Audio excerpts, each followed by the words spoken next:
Bonjour à tous. Eh bien, c'est notre premier webinaire de 2025. Donc, bienvenue à ceux qui se connectent pour la première fois sur les webinaires d'Urban Sync. Et on est ravis de vous accueillir pour cette nouvelle année. Et du coup, j'en profite aussi pour vous transmettre tous nos bons voeux, comme on dit, de bonne santé. Et puis voilà, de œuvrer dans le bon sens pour les intérêts des uns et des autres, et notamment sur les changements climatiques qui nous préoccupent. En tout cas, nous avons concocté un programme pour cette heure qui va faire intervenir un certain nombre d'intervenants. Et donc, je vois que tout le monde est présent. Donc, on va peut-être attendre quelques minutes, une minute ou deux, parce qu'on a une petite trentaine de personnes inscrites. Donc, voilà, on va laisser les derniers, on va laisser 2-3 minutes. Il est 11h01. Alors, merci à ceux qui ont été super ponctuels. Et donc, peut-être pour la bonne forme quand même, je voulais vous prévenir que, étant donné que parfois certaines personnes, comme vous le savez, ne peuvent pas se connecter, donc elles apprécient d'avoir un replay. Donc, nous allons enregistrer cette séance. Et donc, voilà, vous pourrez d'ailleurs, si vous voulez aussi, la transmettre à d'autres personnes que vous connaissez qui n'auraient pas pu y assister tout en étant intéressées. Donc, des fois, comme on dit, ça rend service. Le lien sera également sur le site internet, ça va de soi. Et puis, sans doute qu'on fera ce qu'on appelle des petits condensés, les fameux short time qu'on mettra en vidéo sur LinkedIn, sur les réseaux sociaux, pour que vous puissiez aussi voilà, rebondir dessus, puisque l'actualité du moment est quand même intense. Je ne sais pas si vous avez vu, comme on dit, je meuble un petit peu, mais comment il y a au Sénat a été voté les amendements concernant la mise en place du fonds de financement des collectivités, enfin des communes qui sont en littoral, hein, donc qui seraient assujetties du coup à être alimentées. Enfin voilà, ces communes littorales vont bénéficier d'un fonds qui sera alimenté par une taxe sur les plateformes de tourisme de courte durée, type, je pense que vous pensez tous à la même, Airbnb et compagnie. Donc, ça est une petite victoire, et donc ce sera inscrit dans la loi de finances. Ça vient de tomber hier, donc c'est hyper récent. Donc, c'est vrai que ça va sans doute libérer aussi plein d'actions derrière. Voilà, donc on va peut-être commencer à faire l'enregistrement. Là, c'est Romain qui est aux manettes. Merci Romain de faire le, le système qui nous permettra de faire ce replay. Alors, il est 11h03, ouais, on atteint une vingtaine de personnes, on va pouvoir démarrer. En tout cas, je vais lancer le PowerPoint, comme ça, ça va permettre à tout le monde de nous rejoindre. Et donc, de profiter de ce partage. Voilà, je pense que vous avez contact visuel.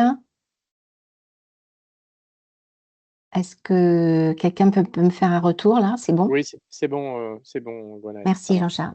Voilà, eh ben, écoute, merci, merci Jean-Charles, merci aussi à Patrick Goven. Donc voilà, on va vous présenter à tour de rôle cette thématique donc, qui nous tient à cœur sur la vulnérabilité et ses solutions, hein, parce que c'est pas une solution, mais plusieurs solutions que nous souhaiterions partager avec vous, c'est-à-dire d'être vraiment dans une gestion proactive des économies liées aux impacts environnementaux.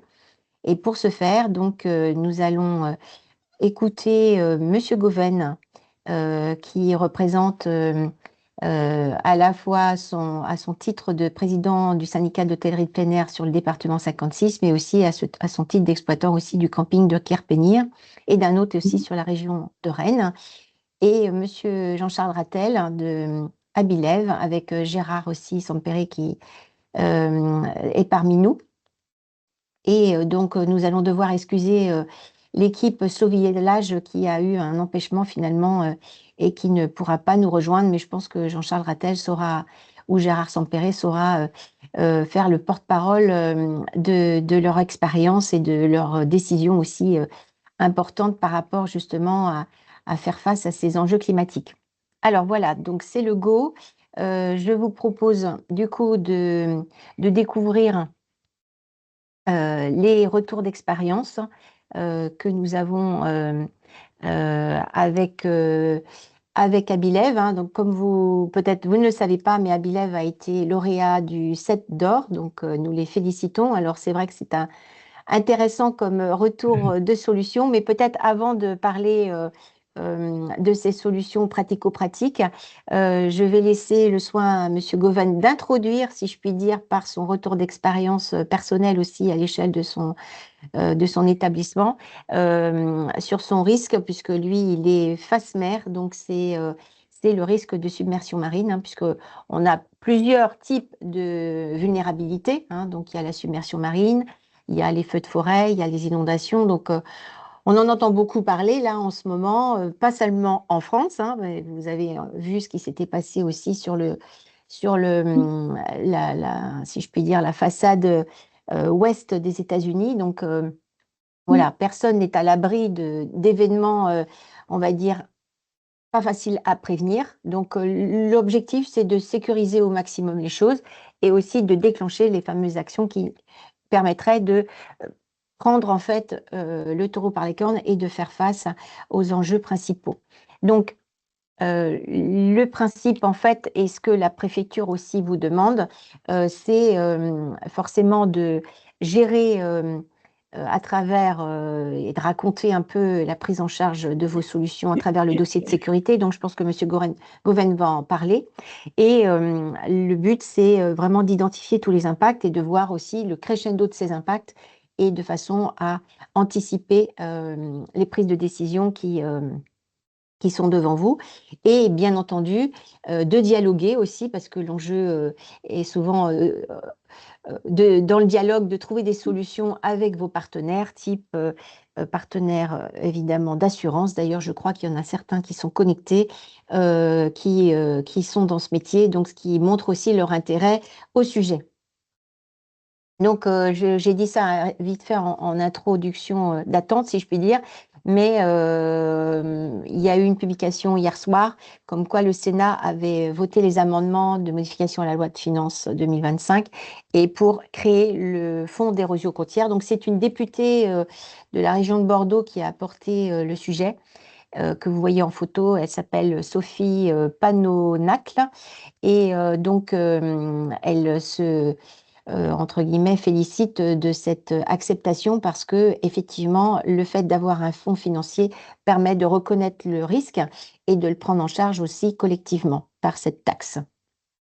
Donc, c'est quand même un gros progrès aussi pour tous les établissements et les communes concernées. Voilà, donc Monsieur Goven, eh bien, bienvenue.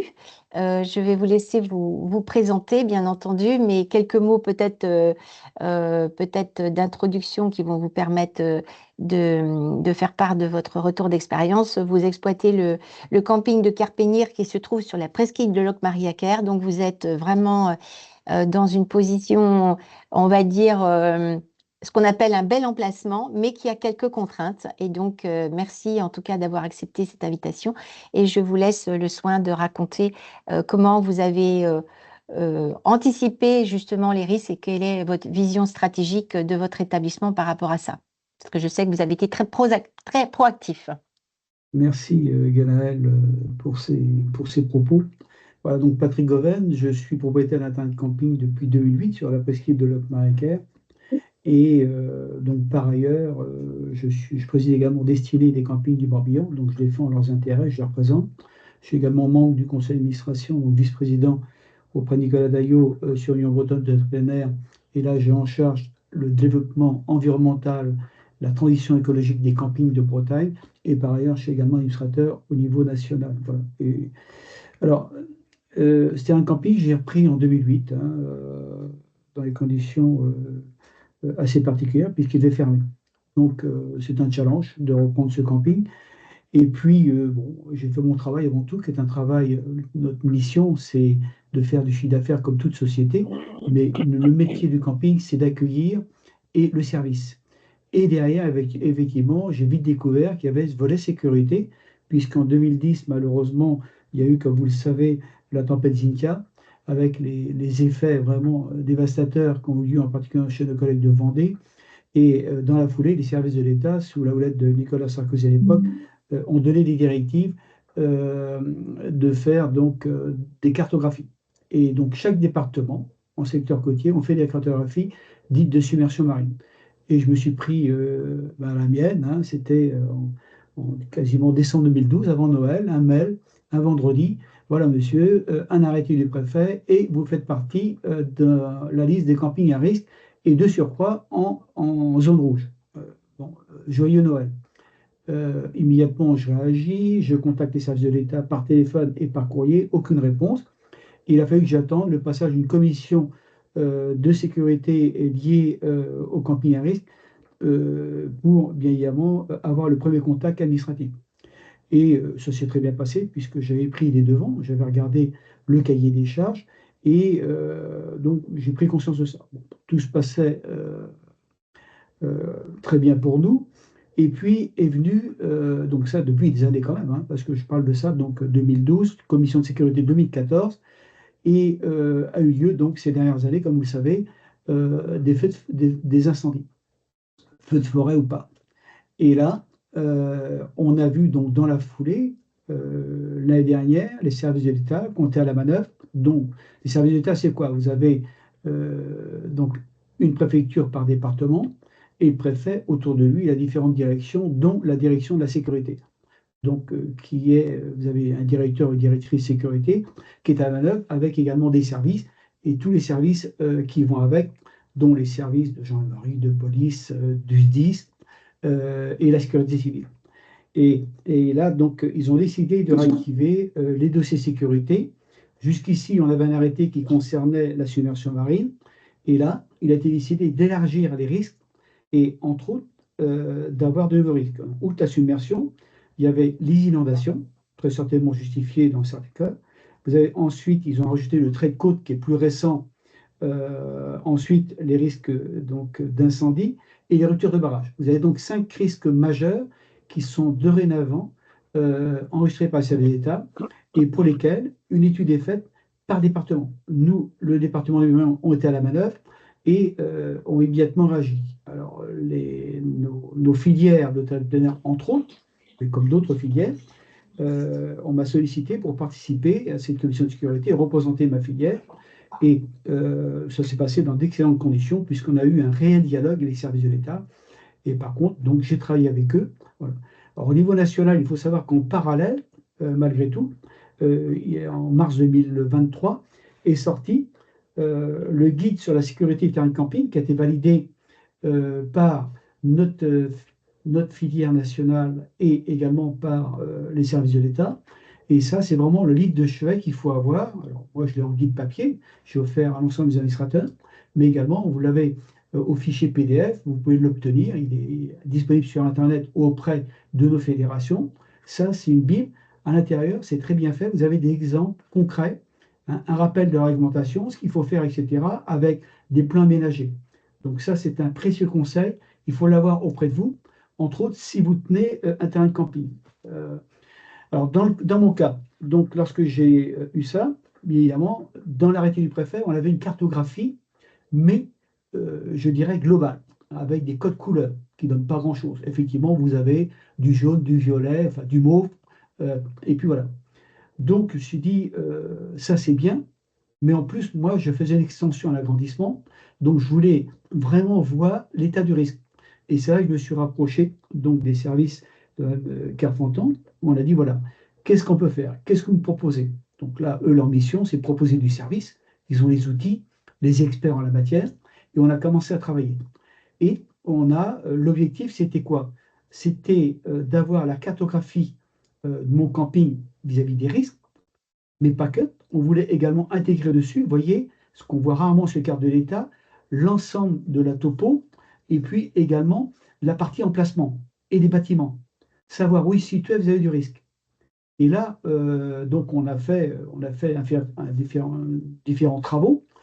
Et lorsqu'ils ont mouliné toutes les données à partir des données de l'État, et le Mont-Terrain, on s'est aperçu de quoi? C'est qu'on avait un différentiel dans le hauteur du niveau centenal, c'est-à-dire que le repère Zintia 2010 sur la commune et vis-à-vis de ce que indiquaient les services de l'État.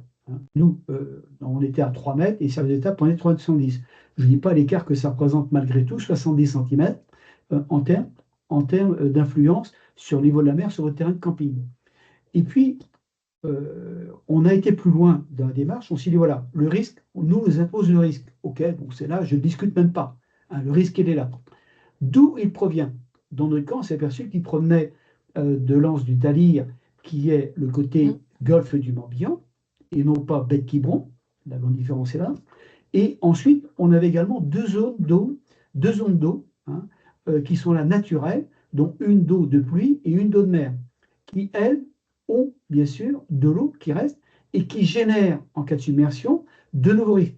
Mais il n'y a jamais eu fait quoi que ce soit sur ces zones-là depuis Zintia.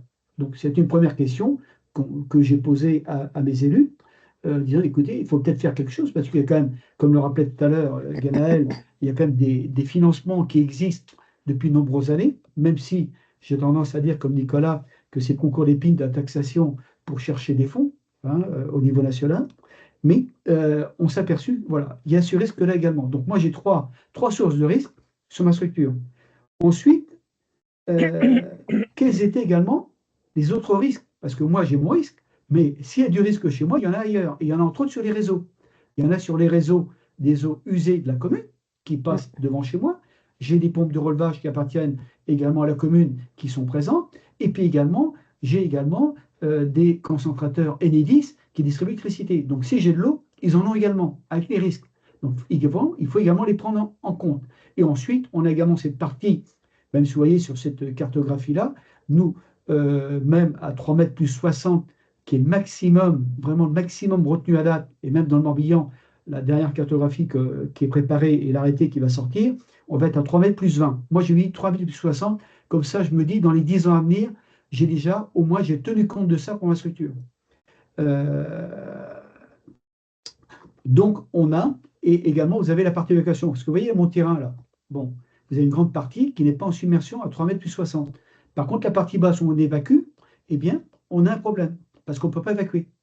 Alors, j'aurais tendance à dire qu'avec les moyens d'information que nous avons, dont nos propres moyens, avec les avoirs qu'on a avec Météo France au niveau de la filière de l'HPA, qui sont les alertes de coups de vent, d'inondations, et puis les services de l'État, bien sûr, qui sont, je dirais, à la pointe en la matière. Donc, on ne devrait pas avoir, logiquement, d'occupants sur le terrain. Supposons que les occupants, nous, dans notre cas, on sait qu'il y a une zone de repli, de point de rencontre, mais on a également prévu, il y a également quelques années, avec le maire de l'époque et le sous-préfet de l'époque, une évacuation potentielle, je dirais, des occupants du camping. Alors, on a tenu compte de ça, et voyez en partie basse, à 3 mètres plus 60, j'ai encore une partie jaune, et bien on a décidé, nous, on avait deux solutions, soit qu'on laisse les mobil-homes en place, ce qui était tout à fait possible, mais auquel cas, il faut les sécuriser, et c'est là qu'intervient nos collègues d'Abilève avec le système qu'ils vont proposer tout à l'heure. Là, on surélève le matériel. Moi, j'ai choisi l'option, j'ai du foncier, et choisi vraiment l'option d'occuper cette zone-là qui était à risque, plutôt dans des services, type zone de jeu, parking, etc. C'est un choix personnel. Je perds du chiffre, mais j'en suis conscient. Si je ne voulais pas perdre de chiffre, eh bien, auquel cas, il faut que j'équipe mon système, mes équipements du type mobile-home ou chalet, de système de relève, parce qu'autrement, si chiffre d'affaires zéro, c'est un choix d'entreprise à faire. Mais au moins, on a les solutions que j'ai présentées également au service du préfet. Ils ont très apprécié ce schéma de travail, qu'ils ont accepté. Ils ont même accepté qu'on mette ce type de plan dans notre dossier auprès des services de l'État, dont la DDTM, pour qu'ils sachent que notre structure a pris en considération le risque. Voilà. Alors, il y avait également ce que disait la sous-préfète de l'époque, Madame Conciaturi, qui est depuis chef de cabinet auprès du Premier ministre. J'ai écouté, il y a également un deuxième volet sur ce risque. C'est la deuxième punition. Ce sont les assurances, qui, à juste titre, eux, et c'est un problème également, on le sait, pour nos filières et d'autres filières, il y a ce risque assurance, puisqu'il y a du risque, l'assurance est là. Mais on peut minimiser le risque si on peut démontrer aux assurances qu'on a pris, et eux-mêmes le font, j'en suis certain, sur des gros dossiers. Ils font leur propre analyse, ce qui est tout à fait logique. Mais moi, dans mon cas, vis-à-vis de mes assureurs, je leur dis voilà, j'ai pris conscience du risque et sachez que c'est une immersion que 3 mètres plus 60, le matériel ne sera pas impacté. Et ça, c'est fort, c'est très très fort en termes d'avantages pour nous, parce qu'on démontre bien en amont, si vous voulez, quoi que potentiellement, on n'aura pas de problème sur le matériel. Parce que qu'est-ce qui coûte cher, en fin de compte, c'est le matériel. Bien sûr, il y a l'humain. Nous, dans notre cas, on voit très bien que là, l'humain, il y a un espace à peu près, on va dire, de 30 000 mètres carrés qui n'est vraiment pas exposé au risque. Voilà. Alors ça, vous voyez, c'est la carte de 3,70 m plus 60 que nous proposait le service de l'État et qu'on a dénoncé. Et on est passé au 3 mètres plus 60 qui n'a rien à voir. Hein. Ah oui. Alors, on peut Là, on toujours. voit bien là. Voilà, on le voit bien, hein, mais ça, c'est manifeste. Et d'où l'intérêt, je n'aurais pas fait cette cartographie avec vos services, on en serait toujours resté à ce niveau-là, et ne pas surtout avoir l'impact direct sur l'ensemble des emplacements. Donc on est bien à 3 mètres plus 60, voilà. Et ça également, vous voyez, ça c'est le plan global, où on voit bien notre terrain, le camping municipal qui est côté gauche, et également le trait rouge, qui est l'évacuation qui a été acceptée d'un commun accord, bon, pour évacuer les personnes en cas de problème. Voilà. Donc on a toutes nos sources de risque, elles sont bien analysées. Moi je pense que c'est un plus. Alors, ce n'est pas obligatoire. Moi sur mon département, là, j'ai fait bloquer depuis près d'1 an et demi l'arrêté préfectoral. Il va sortir. On a organisé des réunions de concertation avec les services de l'État et les campings pour leur indiquer ce qui se passait. Et chaque camping a eu l'occasion de s'exprimer. Ça a été pris en compte. On a fait donc de nouvelles réunions avec les services d'État. Certaines ont été refoulées, d'autres acceptées. Et la prochaine étape, ça sera la sortie de l'arrêté. Et on proposera au camping de manière volontaire de faire ces types d'études. C'est volontaire, ce n'est pas obligatoire, mais ça permettra au camping d'avoir leur propre étude et savoir où ils en sont. Pour eux, pour leurs clients, pour leur matériel.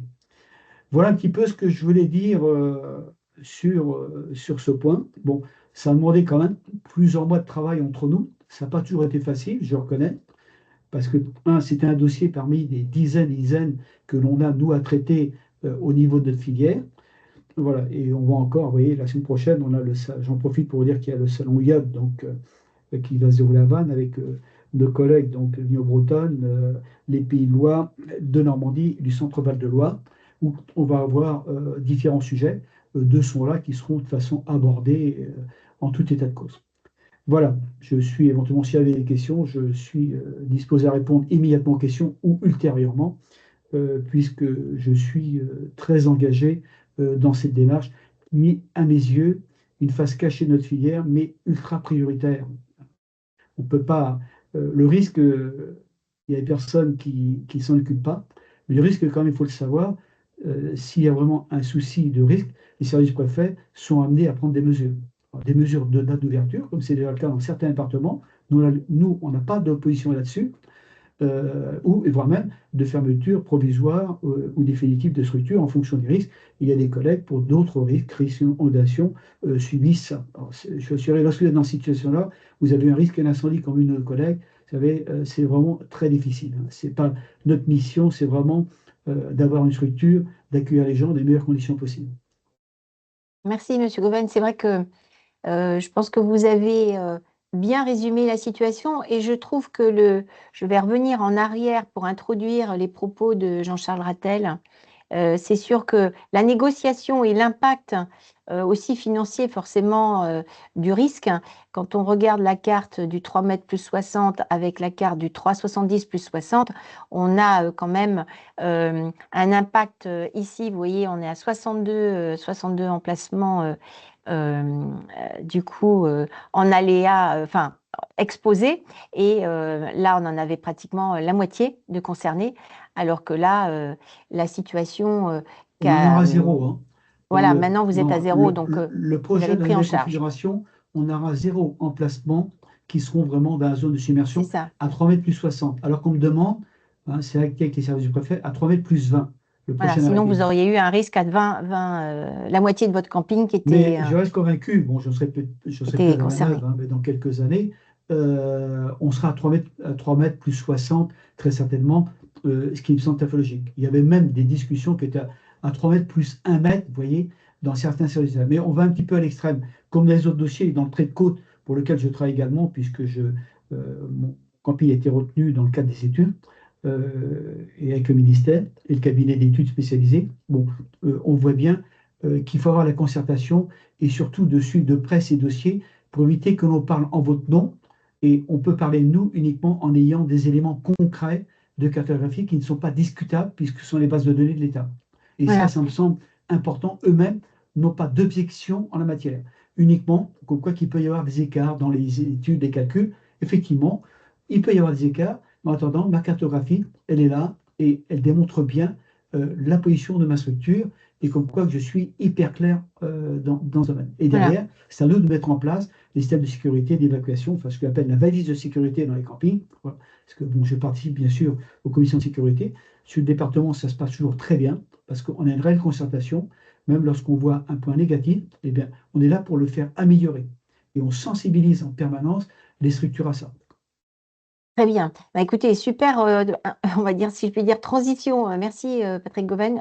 Maintenant, un retour d'expérience aussi à travers une solution, on va dire, proactive hein, qui est proposée par Abilev. Et alors, attendez, voilà la petite introduction. Donc, Jean-Charles Rattel, qui est business développeur d'Abilev et qui sera présent aussi au salon Yod. D'ailleurs, nous aussi, j'en profite, merci Monsieur Goven d'avoir parlé de Yod, puisqu'on sera tous, on va dire, voilà, vous pourrez nous rencontrer sur le stand également la semaine prochaine, puisque c'est mercredi et jeudi prochain. Alors, Jean-Charles, est-ce que tu veux prendre le relais Bien de sûr, bien cette... sûr. Merci. Merci Gwenaël. Donc là, je présente la solution Abilev qui a été développée par Gérard Sampéry qui nous écoute et peut se présenter. Donc la société Abilev est installée dans la région d'Occitanie, à Perpignan, dans une région qui actuellement subit depuis plusieurs années une longue sécheresse, mais qui paradoxalement détient le record de France de pluviométrie. Hein. En 1940, 1 mètre d'eau par jour pendant 4 jours. Juste pour vous faire le parallèle, la Roya, dont tout le monde se souvient dans les Alpes-Maritimes, c'était 360 mm d'eau. Voilà, donc imaginez ce que les épisodes cévenols et méditerranéens sont capables de faire. On l'a vu d'ailleurs dernièrement à Valence. Donc, effectivement, dans le sud, donc, il y a du soleil, c'est sec, mais il peut y avoir aussi beaucoup d'eau. Donc, effectivement, les campings sont généralement situés en bord de plage, de rivière, de lac. Hein. Les pieds dans l'eau, c'est bien, mais ça représente un risque en cas d'inondation, de submersion. Et M. Goven a parlé aussi du risque qu'on a vécu ces dernières années, notamment dans les Landes, du risque incendie qui touche les campings. Alors, aujourd'hui, donc ça c'est les chiffres de l'État, il y a 25%, soit 120 000 emplacements des terrains de camping équipés de mobil-homes qui se situent dans des zones inondables ou à risque d'inondation. Donc ça, c'est la source du ministère. Alors, ça a forcément des impacts hein, pour les établissements. Alors, M. Gomen l'a dit tout à l'heure, au pire, c'est des fermetures administratives hein, pour les établissements qui sont inondés régulièrement. Du côté des assurances, une hausse drastique des polices d'assurance, voire un refus d'assurer, hein, puisque on parle là de résidence mobile de loisirs, donc sur lequel l'assureur n'a pas d'obligation d'assurer. Donc forcément, un assureur, ce n'est pas l'abbé Pierre, hein, il est là pour gagner de l'argent. Et s'il n'est pas obligé de prendre un risque, il ne le prendra pas. Des difficultés forcément à développer le parc locatif, hein, si vous êtes en zone inondable, parce que forcément, s'il y a des risques d'inondation et que vous n'êtes pas assuré, vous pouvez compter sur votre banquier pour ne pas vous prêter d'argent. Donc, pour les gens donc, qui se retrouvent dans des situations compliquées, hein, qui doivent gérer intégralement leurs risques, ils ont l'épée de Damoclès de fermer au prochain sinistre. C'est-à-dire que si vous n'avez pas la capacité financière à repartir, parce que les mobil-homes, ça représente des investissements conséquents, bah, forcément, il y a des risques de faillite au sinistre. Donc, la solution qu'a développée Gérard Sampéry, bon, il l'a trouvée dans l'Aude en 2019, il y a eu des grosses inondations et un de ses amis qui a un camping, il a dit mais lui, Gérard est ingénieur mécanicien, véraniste. Il dit mais il y a bien une solution simple. Et la proposition d'Abilev, elle est relativement simple. C'est un système de table hydraulique à ciseaux qu'on installe sous les mobilhomes en lieu et place du calage habituel et qui permettent donc, avec des vérins, de lever les locatifs jusqu'à 2 mètres du sol. Voilà. Donc, on va rapidement passer sur le système. Alors, ce système, il a été bien évidemment breveté et on a commencé on a trouvé un intérêt chez les constructeurs de mobilhomes qui nous ont demandé d'exposer sur les salons. Donc, le système, il est fait pour lever les mobilhomes au-dessus de la crue, donc avec une force de levage supérieure à 6 tonnes. C'est-à-dire qu'aujourd'hui, on couvre 90% des mobilhomes du marché. Le système est conçu pour résister à des forts courants d'eau et supporter des vents de 160 km/h. Effectivement, quand on a des submersions ou des périodes d'inondation, c'est généralement pas dans des périodes de beau temps. Donc, la particularité du système, c'est qu'il ne nécessite pas de travaux de génie civil et qu'en position repliée, il fait 25 cm de haut, donc il est sous le mobilhome mais on ne le voit pas. Donc ça préserve l'esthétique et ça remplace le calage. Donc le système est proposé deux types de motorisation. Soit une motorisation individuelle et autonome, donc on va équiper chaque mobilhome d'un groupe hydraulique avec un chargeur, un système de maintien de charge, et un système de commande par des flotteurs, comme dans des cales de bateau. Et donc, dès qu'un système touche l'eau, le mobilhome va s'élever. Donc ça, c'est valable pour les gens qui ont des parcs sur lesquels on a beaucoup de mobilhomes. Et c'est aussi valable pour les propriétaires qui souhaitent pouvoir protéger leur mobilhome pour les résidents des établissements.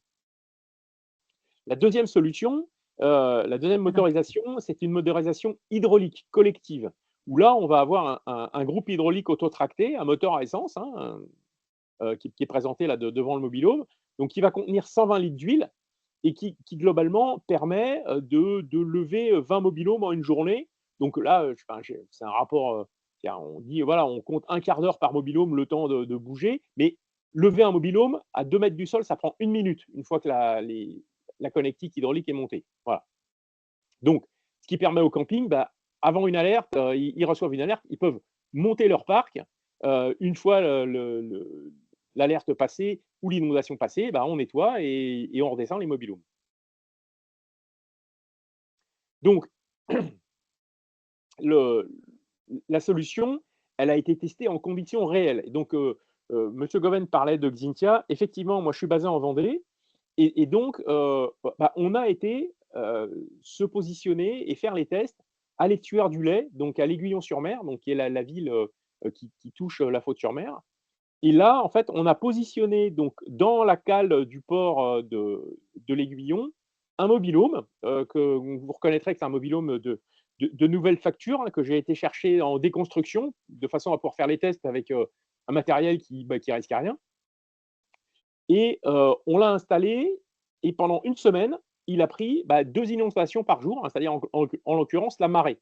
Donc dans cette zone, on a un fort marnage, donc il a fallu positionner le mobilhome au bon endroit pour pas être pris de court, parce qu'il y a jusqu'à 5 mètres de marnage, donc nous on pouvait monter que 2 mètres, donc il fallait bien le positionner. Et on a montré que le système fonctionnait et était opérationnel et répondait aux besoins des campings. Donc, une fois que l'inondation est passée, on donne un coup de jet, on nettoie et on peut redescendre le mobilhome. Donc là, on a fait des tests en fonctionnement manuel et en fonctionnement automatique. Donc, à côté de ça, donc, le système a été aussi certifié donc, par l'APAV. Donc, on a fait des tests, mécaniques et de résistance pour vérifier les allégations qu'on avance. Donc là, ici, on voit le technicien. Donc à la place d'un mobilhome, donc, on a placé une benne avec 6 tonnes, de charge dedans. Et on tire avec un chariot élévateur, un gros chariot élévateur de puissance, 3 tonnes ce qui correspond à 160 km/h de vent. Et là, les tables, elles n'ont pas bougé. C'est-à-dire que le mobil-home qui aurait été dessus serait resté en position. Voilà, donc ce qui nous a permis d'avoir une certification complète, CE et NF. Voilà, donc on a un matériel certifié, on est dans un processus industriel, on n'est pas dans du bricolage. Voilà, donc en termes économiques, donc le modèle économique de Abilev fait qu'un système sorti d'usine est à 5 500 €. Ce qui correspond sur le temps d'utilisation d'un mobil-home, soit environ 15 ans, hein, enfin, quand on fait tirer longtemps, moins quand on est dans des processus de renouvellement, par leasing. Euh, Ça fait à peu près 3% du prix du mobil-home, mais qu'on va étaler sur la durée de vie du produit. En l'occurrence, le produit bien entretenu, il va durer 40 ans. Donc, on va voir passer plein de générations de mobil-home. Donc, ce qu'on essaie d'expliquer, c'est qu'on ne protège pas un mobil-home, on équipe une parcelle d'un système de protection sur lesquels les mobil-homes qui vont être dessus vont être protégés des inondations. Voilà. Donc, pour les motorisations, on a donc les deux types de motorisation. La motorisation individuelle va s'attacher au mobil-home, donc elle coûte un peu plus de 3 000 €. Et la motorisation collective correspond à 20 systèmes. Voilà. Le transport, c'est entre 1 500 et 2 000 € pour 2000 systèmes en fonction de la distance. Hein, c'est un semi-remorque qui va arriver. Et l'installation, c'est équivalent au calage des mobil-homes, donc avec la location d'un minuscule pic pour pouvoir manipuler.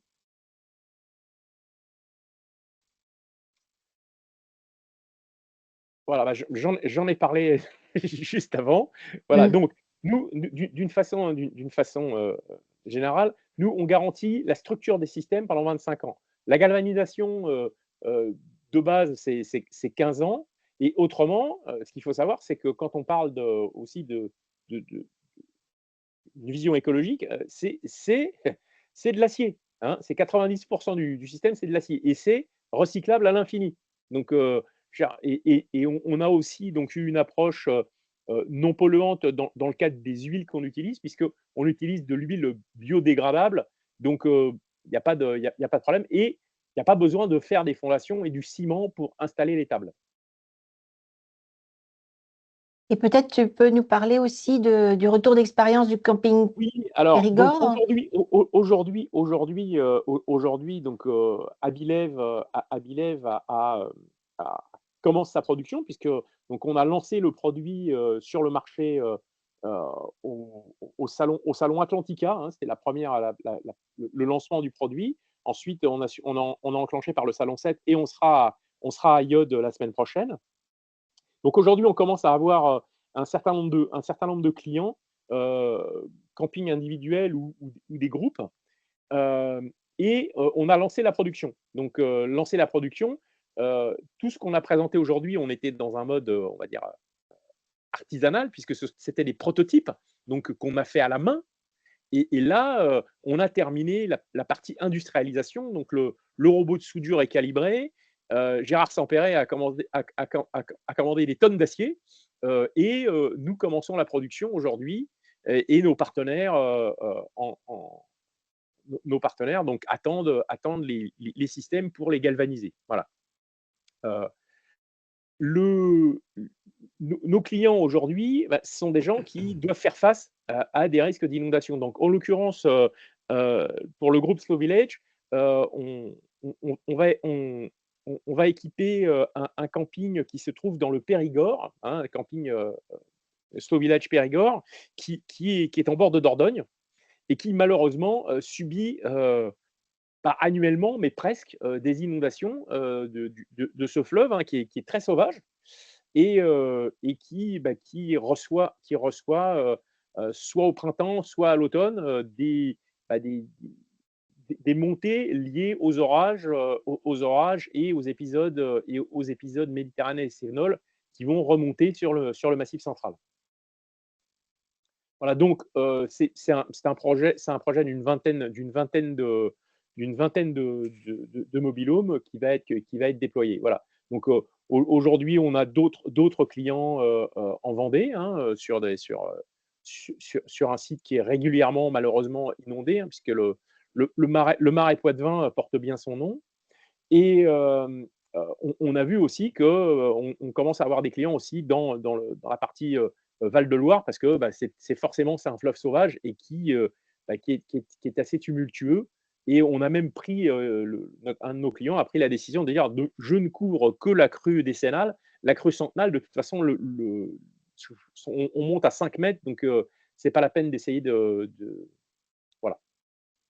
Alors, ce De que je sauver plus. trouvais, oui, merci Jean-Charles. Ce que je trouvais aussi intéressant dans l'histoire de Slow Village, hein, c'est que visiblement, c'est un camping récent qu'ils ont acheté et quand ils l'ont acheté, ils savaient qu'il était inondable tous les ans et que du coup, c'était une vraie question de modèle économique. Est-ce que c'était faisable?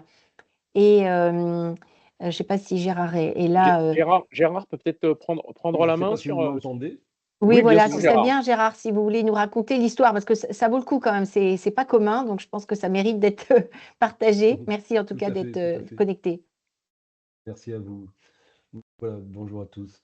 Oui, il y a Slow Village, mais aussi, je pense aussi au camping des Bords de Loire qui nous ont commandé donc, des systèmes.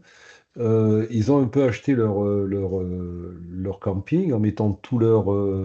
Là, c'est un couple de jeunes gens, moi, c'est une petite histoire qui me plaît bien à raconter. Ils ont acheté le camping en nous suivant sur Internet. Ça, ils nous l'ont dit lors du salon d'Atlantica. Disant, voilà, nous, on sait qu'on est en zone inondable, on achète ce camping pas très cher parce que justement, il est en zone inondable, mais c'était à condition de pouvoir de suite l'équiper de votre système. Voilà, donc on a vendu leur premier système et on va l'installer d'ici peu là, il est en galvanisation et on va faire donc le montage d'ici peu et vérifier. Là, on a déjà eu des essais en pleine mer, mais là, on aura des essais, on aura des vidéos et quelque chose à montrer, donc d'une inondation en cours. Pareil pour Slow Village, eux, ils ont une politique, c'est du camping 5 étoiles plus, hein, donc ils mettent des mobil-homes d'une certaine valeur dans des endroits où ils savent pertinemment qu'ils vont être inondés, et c'est les endroits les plus beaux, donc là où il y a une vue dégagée avec des parcelles, et pour pouvoir attirer une clientèle de haut de gamme et de bénéficier donc d'un emplacement privilégié, mais près de l'eau, donc ça veut dire en zone inondable. Donc là ils auront donc une protection, même s'ils n'ont pas d'assurance dans un premier temps, mais ils auront déjà une assurance matérielle par notre système qui se déclenchera automatiquement et de façon autonome, hein, parce que ça fonctionne sans électricité, c'est alimenté par une batterie. Dès que ça touche l'eau, il se mettra à se lever jusqu'à la hauteur de la crue. Bon, nous, on s'arrête à 2 mètres, mais bon, on peut le caler légèrement en dessous pour monter à 2,50 m ou faire des massifs en dessous, hein, si on doit répondre à une problématique de hauteur. Voilà, donc il faut bien calculer. C'est pour ça que Gwenaël a développé ce système pour bien identifier donc, les zones à risque d'inondation et de bien se caler par rapport voilà, aux crues décennales, centenales et de ce que l'on veut protéger. Merci du coup à tous les deux pour ce retour d'expérience, parce que c'est vrai que ça, c'est hyper concret. Là, on peut dire que eux, ils ont géré le risque, hein, parce que acheter un camping où ils savent déjà, ils connaissent le risque et ils connaissent en plus sa récurrence, c'est chapeau. Et puis, je pense que s'ils l'ont fait, c'est qu'ils se sentaient aussi en sécurité avec vous. Donc ça, c'est deuxième chapeau à vous d'avoir eu l'idée d'initier ce genre de choses. Donc, c'est vrai que Voilà, les salons, c'est là. Voilà, pour c'est se de rencontrer. pouvoir exploiter des terrains où on sait qu'ils vont être inondés, mais Voilà, où c'est on ne peut ça. rien y mettre d'autre que de la tente ou de la caravane, mais là on peut mettre du mobil-home et on sait qu'on va être protégé. Voilà. Donc, c'est bien parce que ça va, je pense, faire évoluer aussi peut-être les points de vue des prestataires de l'assurance et des courtiers qui gèrent ce genre de risque. J'espère aussi qu'ils auront des questions pour tout à l'heure, hein, parce qu'on va garder quand même un quart d'heure de questions. Je vais juste peut-être clôturer la présentation avec le petit, on va dire, le petit focus sur l'outil qui nous a permis de sortir les fameuses cartographies que M. Goven vous a partagées sur son établissement. Effectivement, en fait, notre outil s'appelle SyncCity. Il permet de faire plein de choses. Il fait du risque climatique, mais comme on dit, mais pas que. Il fait aussi le suivi de toutes les données, en fait. Autant le risque climatique, ça permet de suivre les données liées aux événements naturels, mais ça suit aussi les données de votre établissement. C'est-à-dire, si on prend l'exemple de l'énergie, qui est quand même un sujet prégnant en termes d'impact et de consommation, donc c'est important. Alors, juste pour dire qui on est, donc ça fait 10 ans qu'on existe. On a fait 6 ans de R&D d'abord et on a une existence juridique de 4 ans. On a déjà eu beaucoup de reconnaissances. La plus significative, je pense, c'est la reconnaissance du ministère de la transition écologique, puisque nous sommes Green Tech Innovation. Et d'ailleurs, la ministre est venue nous voir au Salon des maires l'autre jour. Bon, ça, c'est Catherine Vautrin, donc elle a changé de portefeuille, comme vous le savez, mais c'est montrer qu'effectivement, il y a une vraie prise en compte du problème et voilà, la loi de finances devrait justement le concrétiser financièrement.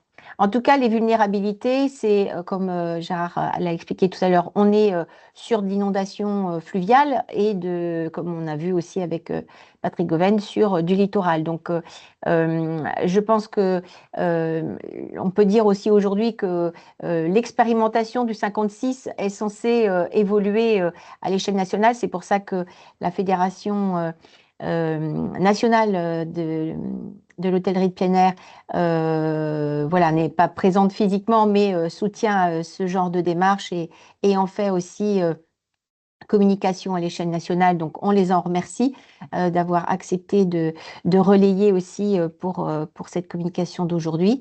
Et c'est vrai que voilà, il y a plein de vulnérabilités. Il y en a 7 en tout. On ne parle pas de tout à chaque fois, mais on est capable aussi de faire les analyses de gonflement d'argile et des retraits d'argile. Hein. C'est parfois dans des zones qui ne sont pas du tout en littoral, mais les terres aussi sont touchées. Il ne faut pas penser qu'il n'y a que les communes littorales qui sont touchées. Tout le monde a une petite dose de vulnérabilité, malheureusement, dont qu'il faut prendre en compte. Alors, pour peut-être montrer d'autres types de données que l'outil, parce qu'une fois que, entre guillemets, vous avez l'outil, ben, en fait, vous pouvez gérer toutes vos données. En fait, pour faire simple, c'est comme une grosse base de données, simplement, ça vous libère du tableau Excel et en plus, ça vous donne une cartographie automatisée sur la représentation de votre camping et l'état des lieux. Donc, ça se traduit par ce qu'on appelle des dashboards, des tableaux de bord, à la fois géographiques, comme on voit ici avec les réseaux, mais aussi, ça vous sort évidemment les dépassements. Voilà, l'autre jour, on a une responsable de camping qui m'a appelé, et me dit « Oh là là, je viens à un gros dépassement là, qu'est-ce qui se passe ?» Je dis « Ben oui, il faut gérer le dépassement. » Donc, elle savait du jour au lendemain. Donc, du coup, ça surprend quand ça arrive, mais c'est surtout quand ça arrive que finalement, c'est utile. Parce que quand tout va bien, ben, en fait, c'est cool.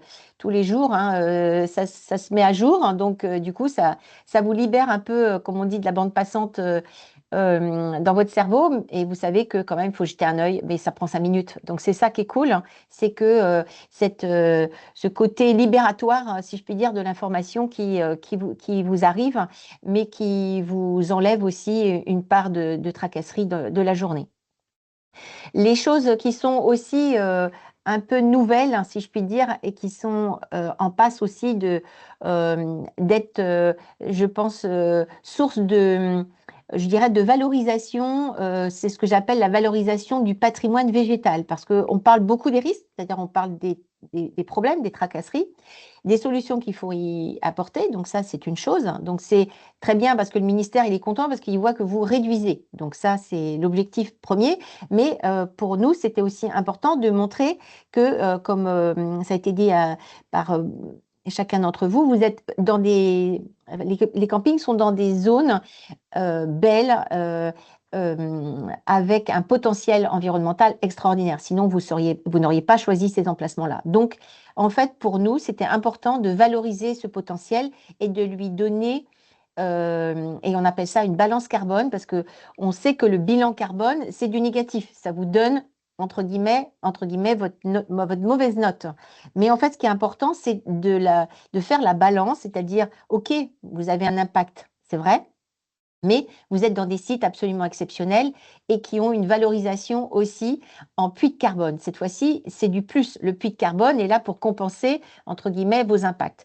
Donc, nous, avec notre outil, on peut vous sortir aussi votre balance carbone, ce qui permet, en fait, d'atténuer et de montrer aussi, de se donner du courage en disant, bon, OK, on a fait beaucoup d'efforts, mais on a aussi préservé, finalement, notre patrimoine et notre chiffre d'affaires, parce que c'est aussi grâce à ça que vous avez une clientèle qui revient et qui est contente de revenir. Donc, c'est aussi, comme l'a dit M. Goven, le bien-être et la pérennité et du coup la sécurité des biens et des personnes. Donc, c'est ces trois volets-là qui sont importants pour nous. En tout cas, si vous avez évidemment des questions, on est là pour vous apporter le maximum de réponses. En petits, on va dire, quelques éléments clés, je pense que le retour d'expérience qu'on a avec les campings actuels, c'est que dans leur quotidien, c'est devenu indispensable. Tous les matins, ils regardent parce qu'ils savent que les données, elles sont justes, elles sont fiables. Donc, il n'y a pas besoin de recommencer et il n'y a plus besoin d'avoir un tableau Excel non plus. Donc, ça aussi, c'est important d'être sécurisé de cette façon. Ça visualise toutes vos consommations, l'eau, l'énergie. Ça détecte évidemment les anomalies de surconsommation ou de fuite. Donc ça, c'est aussi révélateur d'un dysfonctionnement éventuel. Et surtout, le fait d'aller sur ce genre d'observation, si je puis dire, du quotidien, lorsque vous êtes dans des demandes de financement, que vous montrez que vous décarbonez grâce d'une part à votre valorisation de patrimoine végétal ou en montagne, hein, parce que tout se calcule maintenant grâce à l'outil, eh bien, vous pouvez aussi cocher leurs cases à eux, hein, parce qu'il faut bien comprendre que les banques, elles vous prêtent, hein, comme on parlait tout à l'heure, dans leur intérêt, c'est-à-dire que elles veulent prêter de l'argent à des établissements qui décarbonent. D'ailleurs, aujourd'hui, ils ont un questionnaire et ils vous font remplir le questionnaire. Et parce que eux, ils cochent le nombre de tonnes de CO2 évitées en montant en milliers d'euros prêtés. Donc, plus vous montrez que vous décarbonerez, plus vous, entre guillemets, vous pourrez acheter de l'argent auprès de vos fournisseurs financiers et qui eux-mêmes seront, entre guillemets, récompensés par votre capacité à décarboner grâce à cet argent. Donc, c'est le cercle vertueux qui est promu par deux labels. Le label français qui s'appelle la RSE, la responsabilité sociétale des entreprises, et aussi le dernier né qui est la CSRD, qui est un label européen qui oblige les banques à vous poser toutes ces questions. Donc ça, c'est très important. Et on a sorti une valorisation du patrimoine végétal pour un de nos clients l'année dernière, et dans la minute qu'elle l'a reçu, elle l'a envoyé à la banque. Donc, en fait, c'est bien de dire que la banque achète aussi du coup de l'argent à moins cher, ce qui s'appelle des taux bonifiés, grâce au fait qu'ils voient que votre établissement décarbone. Donc, en fait, c'est la boucle vertueuse de l'amélioration continue. Et voilà, on voulait vous la faire partager dans cette petite séance d'une heure. Et donc, il nous reste quand même du temps pour les questions. Alors, est-ce que nous avons un retour de questions? Est-ce que Christophe ou Romain, vous pouvez nous faire un petit feedback des questions posées? Parce que moi, je ne les vois pas du coup, comme je partage mon écran. Est-ce que quelqu'un peut m'aider pour faire ce petit débriefing? Oui, nous avons une question de Tristan. L'outil prend-il en compte la torsion des sols par rapport au revêtement? Exemple, valoriser du pavé espacé plutôt que du bitume. Oui, effectivement, parce que en fait, les données sont géolocalisées, donc tout est cartographié au sol, millimètre près. Donc effectivement, on peut faire ce genre de calcul, oui. C'est-à-dire connaître finalement, là on parle d'imperméabilisation, de libération d'imperméabilisation, si je comprends bien. Donc on peut comparer une imperméabilisation complète avec celle, on va dire, libérée des espacements qui sont créés par les types de matériaux qui sont placés au sol. Donc la réponse est oui. L'intérêt de la géographie d'ailleurs, de coupler la géographie avec la donnée, c'est de pouvoir finalement situer la donnée et puis du coup sortir l'information chiffrée, hein, puisque c'est l'avantage du numérique, c'est que ça fait un effet levier. Comme on est en plus en temps réel, notamment sur la thématique énergie où on reçoit de la donnée sur des pas de temps toutes les 10 minutes, vous n'allez pas mettre des données toutes les 10 minutes dans un tableau Excel, ça ne se fait pas comme on dit, je pense que c'est carrément inaccessible. Donc en fait, aujourd'hui, on peut absolument chiffrer, ce qui est chiffrable, on peut le sortir en dashboard. Est-ce qu'il y a aussi d'autres questions? Sinon, moi, j'en avais une autre, pas pour moi, mais pour les participants. Est-ce que Il n'y a pas d'autres questions pour il n'y a pas d'autres l'instant questions? dans le chat. N'hésitez pas à poser les questions. Voilà. Je pense que au niveau des assurances, la question se pose forcément. Patrick Goven, vous m'aviez dit l'année dernière que du coup, il y avait une posture aussi des assureurs, hein, c'est-à-dire qu'en fait, est-ce que vous voulez bien peut-être reprendre la parole pour en parler? Est-ce que vous avez des détails par rapport à ça ou les discussions sont en cours? Non, vis-à-vis des assureurs, si vous voulez, moi j'ai eu depuis 2008 différentes compagnies.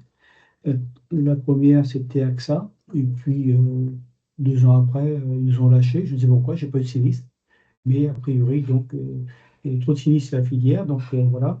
Ensuite, j'ai eu Alliance pendant de très, très, très nombreuses années, personnellement, sans aucun sinistre déclaré. Là encore, on nous a annulé le contrat.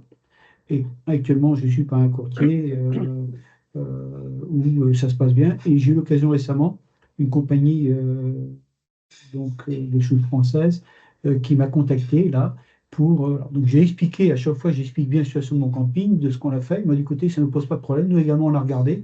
Donc on peut vous proposer un contrat.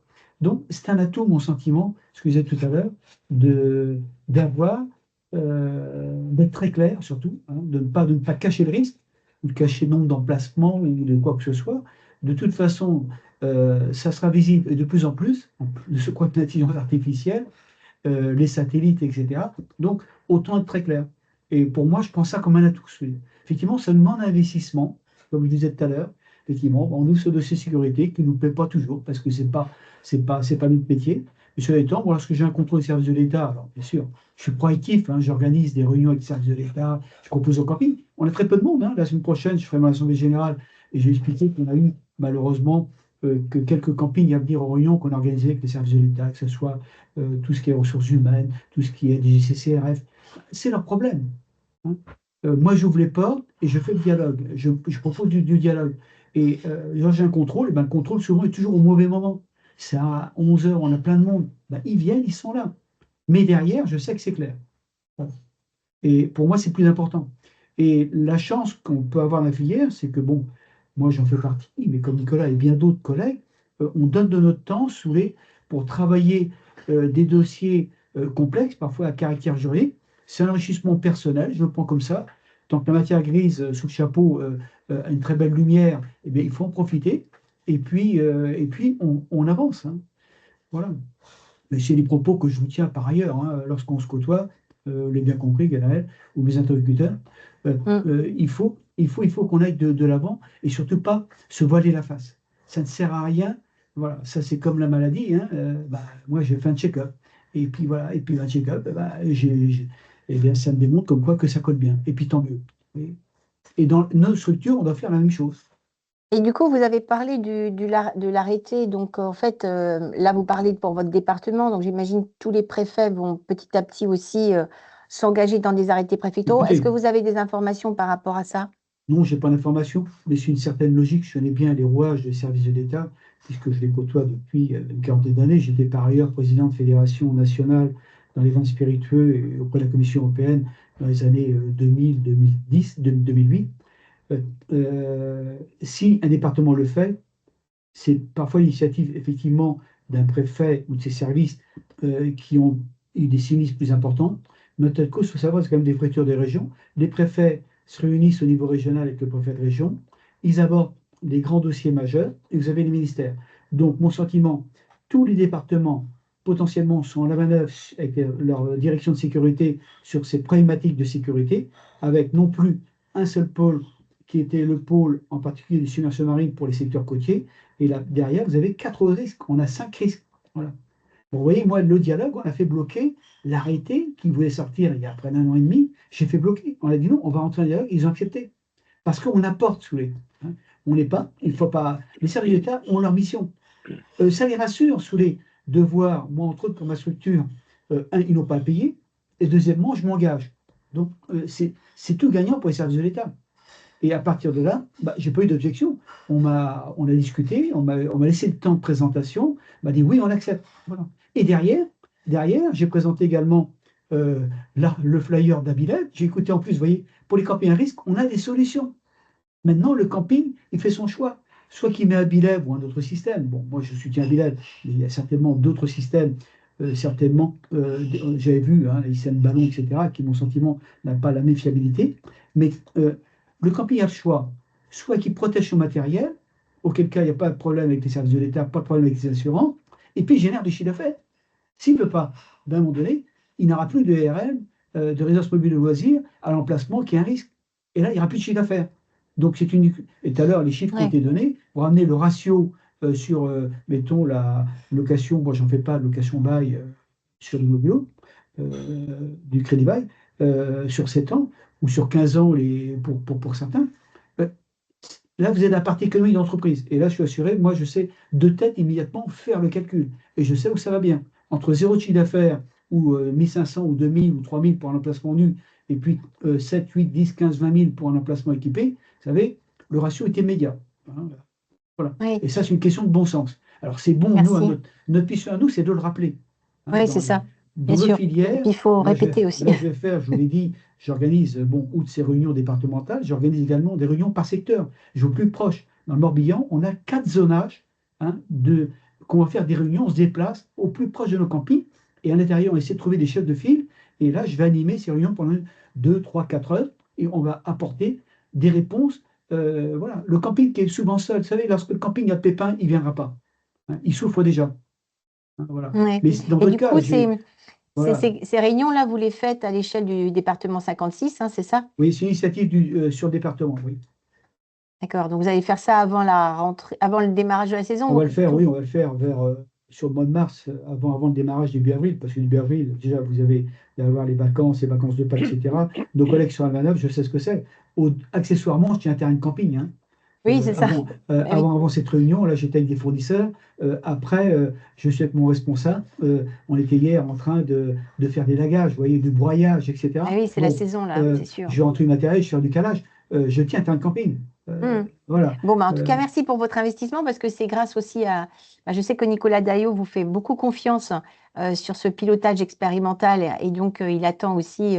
Il voit que vous avez fait les bonnes œuvres dans les relations avec la préfecture, et c'est vrai que ça compte quand même, parce que, mine de rien, le dossier de sécurité, ça va être la trace, le résultat. Parce que vous avez combien? 140 campings concernés dans le 56 en risque, c'est ça? Oui, dans ces eaux-là. Vous rappelez ce chiffre. On avait en 2012, le premier arrêté, il y avait 50 campings en submersion. Là, on nous annonce 144 campings sur les 5 risques, avec certains au cumul, dont moi. Alors que je n'ai pas de risque d'incendie, mais il y a des feux de langue potentiels. Pas de souci, on les prend en compte. Mais qu'est-ce qu'on va faire les propriétaires de ces langues? Vous voyez, actuellement, ils sont en débat là-dessus, pour ça qu'on a encore bloqué l'arrêté, parce qu'ils sont en train d'essayer d'affiner. J'ai eu les services de l'État cette semaine sur le Morbihan. Le préfet souhaite faire des tests de plan hors sec incendie, et on m'a demandé de présenter une structure, soit qu'on fasse ça en réunion, soit sur le terrain. J'ai dit, monsieur le préfet, c'est sur le terrain. En réunion, c'est bien, mais on ira dans un terrain de camping. Donc on va choisir en concertation avec un propriétaire de camping ces tests de plan hors sec. Vous voyez, on va assez loin. On est à la manœuvre. Par contre, on a un réel dialogue entre nous et les services de l'État.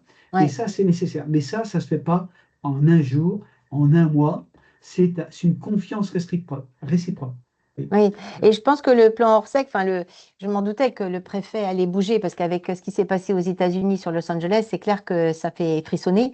Donc, je pense que l'arrêté, ils ont décidé l'été dernier d'étendre aux autres risques, y compris donc, parce qu'avant c'était quand même ciblés sur le littoral. Maintenant, finalement, c'est aussi sur les campings dans les terres, puisque le risque feu de forêt aussi concerne des campings dans les terres. Donc 144, ça fait quand même un beau petit lot de campings à être concernés. Sur 230 campings, j'ai ma part de gâteau. Hein. Bah C'est oui, pour ça qu'on a vous avez un sensibilisé sacré les score. structures, que Ouais, je vais ouais. continuer à le faire.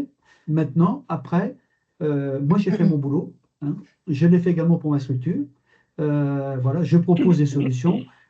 C'est à chacun de mettre en action ou pas. Hein. J'espère Bon, qu'il y aura bah, plus. merci. Mais je vais le rabâcher. C'est un travail de fond parce que nos ça. collègues, c'est pas leur priorité, que je peux comprendre. Hein. Actuellement, ils regardent les tableaux de bord. Qu'est-ce que j'ai comme réservation? Parce que Mais oui, derrière, ça- j'ai des traites, j'ai des charges mensuelles, mais je comprends également. Mais cela Mm. étant, il faut qu'on ait toujours ce volet-là. Alors, bon, ça fait Ouais. partie. Mais tout à l'heure, vous voyez, j'ai encore une visioconférence du après-midi sur les achats durables avec la plateforme qu'on a lancée au niveau régional avec Mm. nos collègues de l'ANAPA. Ben, j'ai Oui. encore une visio là-dessus cet après-midi. Et après, j'ai encore une autre réunion. Et voilà. Et on enchaîne. Et on enchaîne. Et lundi, Alors, on je a vois dit oui, qu'il y a... c'est la formation. Il y a une Merci. question. Oui, il y a une Je question, vous j'ai vu propose ça. qu'on passe à une question de Ezekiel, qui est pour Jean-Charles ou Gérard. Abibel. Ouais, je viens de Le la voir. système de levage des mobilhomes Merci. permet-il de faire changer un PPRI pour augmenter les dates d'ouverture du camping? Que le PPRI impose des dates de fermeture liées à ces risques d'inondation. Eh bien, on rentre exactement dans ce qu'explique M. Goven. C'est une question de discussion et de confiance entre l'établissement et l'administration. C'est-à-dire quand on amène la preuve qu'on met tout en place de façon à protéger les personnes et les biens, l'État peut prendre en compte le fait de dire bah oui, effectivement, il y a des moyens qui sont mis en place pour protéger. On peut agrandir la période d'ouverture. Maintenant, le PPRI, il est géré par les directions, la direction généralement du territoire et de la mer, si on est en bord de mer, ou simplement de la direction départementale du territoire, qui fait partie des services de la préfecture. Donc, c'est de l'échange. À partir du moment où il y a un échange qui s'établit, oui, les lignes peuvent bouger. Voilà. Il y a une chose que j'aimerais aussi rajouter que nous n'avons pas dit, c'est que avec le système de motorisation manuelle, en fin de saison estivale, pour se préparer à l'hiver, on peut lever tous les mobilhomes, les laisser à 2 mètres de haut, et puis les redescendre quand on a besoin, quand on a l'occasion, on peut les remettre en bas et les utiliser.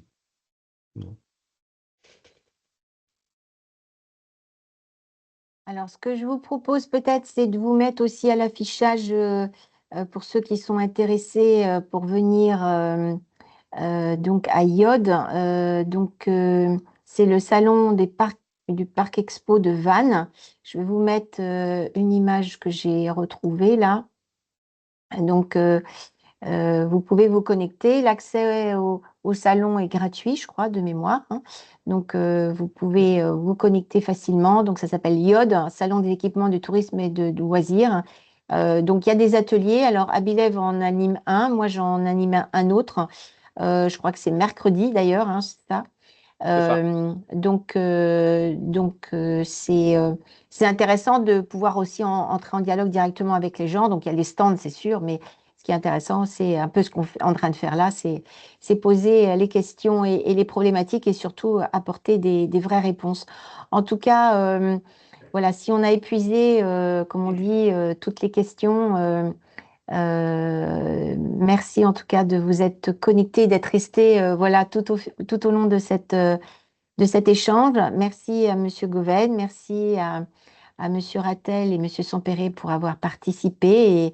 Et donc, bonne continuation. Nous espérons vous voir à Iode au mieux, mais surtout, si vous avez d'autres questions, n'hésitez pas. Vous avez nos coordonnées et vous pouvez revenir vers nous et on transmettra à Bilev, évidemment, bien entendu, toutes vos questions fidèlement et ils vous répondront rapidement aussi. Voilà, merci pour en tout cas. l'organisation, Gwenaëlle. Merci aux Je vous en équipes prie. d'Urban Sync. Merci à vous. Merci à tous et Et à la bonne fin semaine de semaine. prochaine à Iode. Voilà. Et à la semaine prochaine à Iode.